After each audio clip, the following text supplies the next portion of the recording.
Hi guys, it's Michelle. First of all, I don't know when the hell I'm gonna stop wearing this Harry Styles sweatshirt, but the answer is probably like never. It's so comfy and like, I mean, I'm not sponsored by Harry Styles, but like, you should get it. Anyway, today's video is yet another creepy video. I'm super excited to be talking about this one because I think it's super interesting. Maybe like a month ago, one of my friends was like, you should do a video on Gianni Versace. I think this week or something, maybe even today, like when you guys are watching this, not while I'm filming it. The American Crime like show is doing a whole series on Gianni Versace. Basically, I thought it was like an interesting story, but either way, I kind of want to see what they even talk about and like how in far depth they go to. Probably way further because obviously they have a whole production company and shit.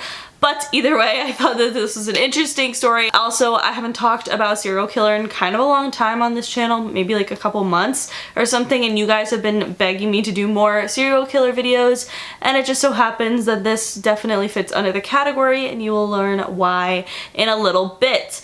But either way, let's get into it. As you guys most likely know, Gianni Versace was a really famous Italian fashion designer, obviously the creator of Versace that we know today, which is one of the most popular designer brands of all time. It's very expensive, it's very bougie. A lot of celebrities are obsessed with this brand, but like I said, it was created by Gianni Versace. Gianni was born Giovanni Maria Versace on December 2nd, 1946 in Reggio Calabria, Italy. I should know exactly how to pronounce that, but because I'm Italian, but I think that's right. So as you can imagine, just like being a human, you probably have heard of the brand Versace, so you can imagine that Gianni Versace lived a very successful life, very lavish, very rich man. Obviously, he created one of the top brands like known to like the whole world, but also it became super popularized in Hollywood, and he basically had a huge part in fashion in general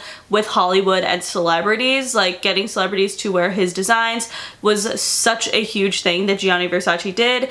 However, his career was cut relatively short when he actually was murdered at the age of 50 years old. Versace's tragic death occurred on July 15th, 1997 on the steps of his Miami Beach mansion. So Gianni Versace was actually murdered by an American serial killer, Andrew Cunanan. So now we're going to talk about Andrew Cunanan and the murders that he committed leading up to Gianni Versace, which was his last murder, and just talk about him growing up and what his possible motives could have been. Andrew Cunanan was born on August 31st, 1969 in San Diego, California. Growing up, he lived a relatively normal life in the sense of he seemed to live a relatively normal childhood. I'm actually hoping that the American Crime series goes further into depth on his childhood, but from what we know, his siblings spoke out about his childhood, and his brother Christopher said, quote, "He was my father's pride and joy. He was very smart. When he was about 10 years old, he had read the whole set of encyclopedias and memorized it.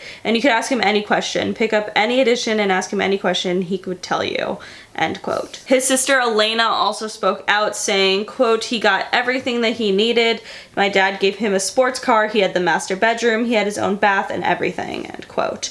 So from what it seems, like I said, he had a relatively normal life, or at least he did on the outer exterior. I say that because he grew up in the 70s and like early 80s, obviously, like that's his teenage years, and he was gay, and I feel like that during that time period that could have led to some internal issues because we are far more progressive now with like gay rights and stuff than we were in the 70s or 80s, so that could have been part of it. He lived in San Francisco's gay Castro district, and he, like I said, was known for being a super intelligent man, but he did end up getting into drugs, which led him to do darker acts. He was very much into kinky sex and very wealthy men. In his teenage years, he even prostituted himself because he became so obsessed with the idea of violent pornography and he wanted to like be a part of it, which is a little confusing because if you read his sister's statement, she claims that like he had everything, his family was pretty well off, obviously, for having a sports car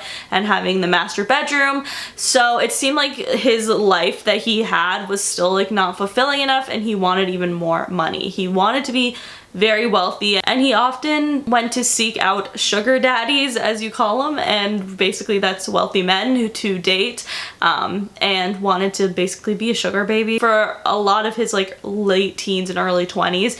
That's essentially what he did. So Cunanan's depression really began to set in 1997 when one of his wealthy boyfriends left him. There's actually been some conspiracies that Andrew found out that he was HIV positive, and this plus a broken heart is what led him to becoming a serial killer. However, it was actually like proven that he didn't have HIV, so it's really unknown as to what made him start killing people. But regardless of the reasoning, Andrew Cunanan's killing spree began in Minneapolis on August 27th, 1997. On this day, he murdered one of his ex-lovers named Jeffrey Trail. Sadly, his killing spree continued on May 3rd, 1997 when he murdered another ex-lover, David Madsen. After this, he drove to Chicago and ended up killing 72-year-old Lee Miglin on May 4th, 1997. And Andrew Cunanan was kind of a bit weird as to most serial killers. Like most serial killers that we've talked about on this channel before have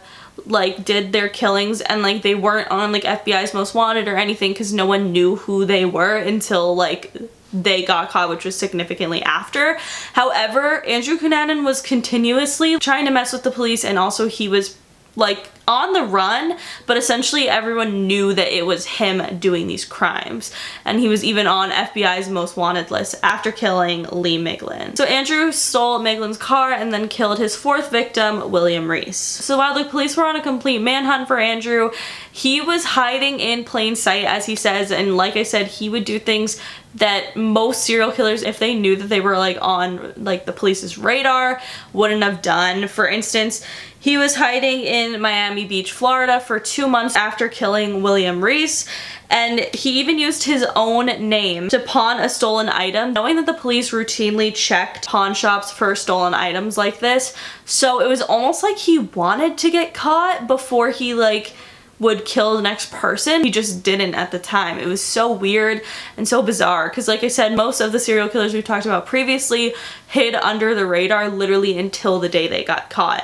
And sometimes it was even like after they already died or if they confessed. So this was kind of a weird situation in general. However, bringing us to Gianni Versace's death on July 15th, 1997, Cunanan shot Gianni Versace twice when Versace was returning back to his Miami Beach mansion, coming home from a morning walk on Ocean Drive. Sadly, Gianni Versace passed away, and once again, Andrew Cunanan was on the run. However, only 8 days later, on July 23rd, 1997, Cunanan ended up committing suicide, leaving not only the police confused as to why this person went on a killing spree when he seemingly had a normal life, but also leaving the entire world confused as to why someone would kill Gianni Versace. Because Andrew Cunanan ended up killing himself, this will probably remain unsolved, like his motives, forever. Obviously, he did have a relationship with two of his victims, Jeffrey Trail and David Madsen, so that is obviously a connection. However,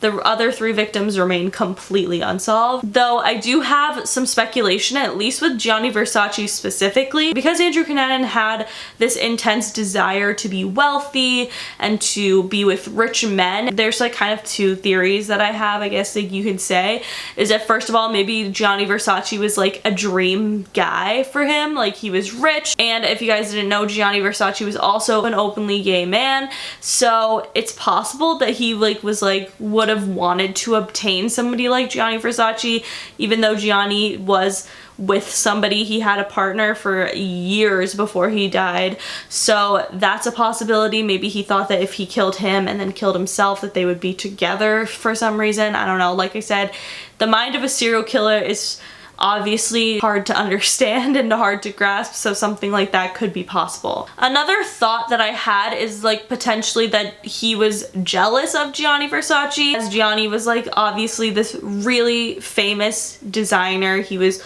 extremely wealthy, He was openly gay and he was in the media and everything, so maybe it was targeted for that reason. Andrew Cunanan would have definitely known who Gianni Versace is, so it is assumed that Gianni was definitely on purpose, like purposefully Gianni Versace.